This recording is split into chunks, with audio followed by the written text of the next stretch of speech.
కడప పెద్ద దర్గా ఉరుసు ఉత్సవాలు వేగంగా సాగుతున్నాయి. ఈ ఉరుసు ఉత్సవాల్లో భాగంగా ప్రభుత్వం తరపున జిల్లా కలెక్టర్ శ్రీధర్ చాదర్ సమర్పించారు.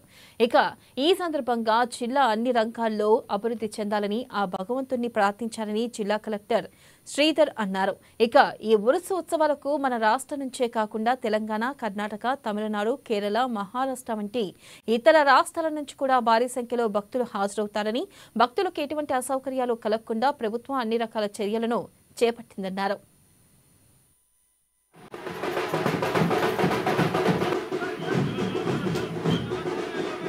ఈ జిల్లాకి కలెక్టర్ గా వచ్చి ఇంకా 2 వారాలు కూడా పూర్తి కాలేదు.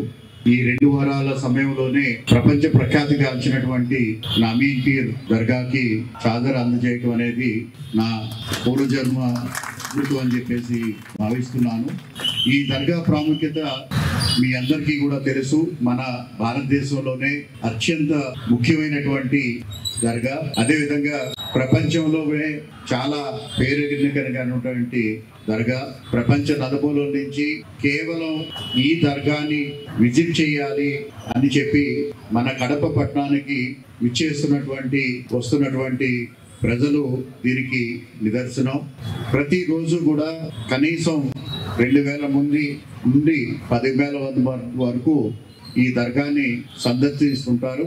చాలా మంది కడప పట్టణం వాసులకి వారు ఎక్కడి నుంచి వస్తున్నారు, ఎవరి వారు, లేకపోతే వారి ప్రాముఖ్యత ఏంటనేది ఇందాక పెద్దలు చెప్పినట్టు నెక్స్ట్ డే పేపర్లో మీరు చూడటం జరుగుతూ ఉంటుంది. అంటే వారు వివిధ రంగాల్లో అత్యంత